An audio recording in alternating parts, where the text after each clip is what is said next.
తెలంగాణలో ట్రెడిషనల్గా ఆంధ్రప్రదేశ్ గవర్నమెంట్ ఉన్నప్పుడు నిరుద్యోగ యువకులు ఒక 5 మంది 10 మంది ఒక దగ్గరకు వచ్చి స్కూల్ పెట్టుకున్నారు అధ్యక్ష. ఏదో సింగిల్గా వచ్చి పెట్టుకొని దాన్ని కార్పొరేటైజ్ చేసి పెద్ద పెద్ద పెంచుకున్న స్కూళ్ళు తక్కువ ఉంటాయి అధ్యక్ష తెలంగాణలో. అవి కూడా నారాయణ చైతన్య ఇట్లాంటి కొన్ని ఉంటాయి తప్పితే మిగతా అన్ని కూడా పాపం 5 మంది 10 మంది వాళ్ళు వచ్చి పెట్టుకునే ఉంటాయి అధ్యక్ష. బడ్జెట్ స్కూల్స్ ఉంటాయి చాలా. ఆ బడ్జెట్ స్కూల్స్ని మనం తెలంగాణ ఉద్యమ సందర్భంలో కూడా చెప్పినాం. మీరు ఎంప్లాయ్మెంట్ క్రియేట్ చేసిరు 10 మందికి, అట్లానే తెలంగాణ పిల్లలకు తక్కువ రేట్లో చదువులు చెప్పినని చెప్పడం జరిగింది అధ్యక్ష.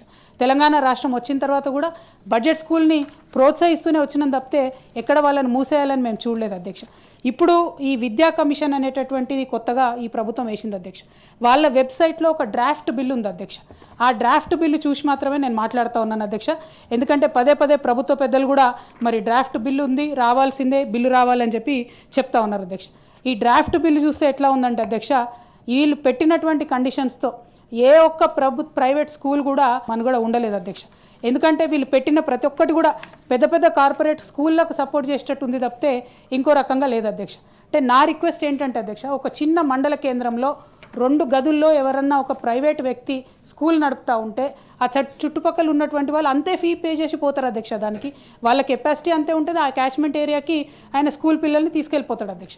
ఇంకొక దగ్గర పెద్ద స్కూల్ ఎవరైనా పెడితే ఆయన పెద్ద బస్సులు పెట్టి తీసుకెళ్ళగలిగితే ఆయన కొంచెం ఎక్కువ ఫీజు వసూలు చేసుకుంటాడు అధ్యక్ష. కేసీఆర్ గారు తెలంగాణ రాష్ట్రంలో అధికారంలోకి వచ్చిన తర్వాత ఇంటర్మీడియట్ పై స్థాయి డిగ్రీ, పీజీ, ఎంబీఏ, ఎంసీఏ వీటన్నిటికీ కూడా ఒక ఫీజు పద్ధతిని తీసుకొని రావడం జరిగింది అధ్యక్ష. ఏ స్థాయిలో ఉండేటటువంటి కాలేజీలకు ఆ స్థాయిలో ఫీజులు వసూలు చేసుకునే వెసులుబాటు ఉంటుంది అధ్యక్ష. ఆడిట్ రిపోర్ట్ అనేటటువంటిది ఇది 1994లో వచ్చిన చట్టమే, మేము తెచ్చిన చట్టం కాదు. సెప్టెంబర్ 30 లోపల ఈ కాలేజీలన్నీ ఆడిట్ రిపోర్ట్ ఇస్తే డిసెంబర్ 31 లోపల జిల్లా కలెక్టర్ల ఆధ్వర్యంలో నడిచేటటువంటి ఫీ రెగ్యులేటరీ కమిటీస్ అని ఉంటాయి అధ్యక్ష. వాళ్ళకు ఏ కాలేజ్ ఎంత ఫీజు తీసుకోవాలి అనేటటువంటిది ఇస్తారు అధ్యక్ష.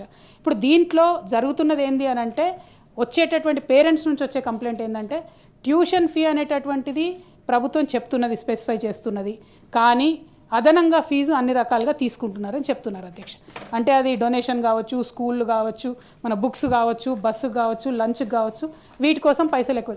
వాటిని ఎట్లా రెగ్యులేట్ చేయాలని ఆలోచించాలి కానీ మొత్తానికే ప్రైవేట్ విద్యా సంస్థల గొంతు నొక్కేద్దామంటే అధ్యక్ష, ఇవాళ 36 లక్షల మంది పిల్లలు ప్రైవేట్ స్కూళ్ళల్లో ఈ తెలంగాణ రాష్ట్రంలో చదువుతున్నారు.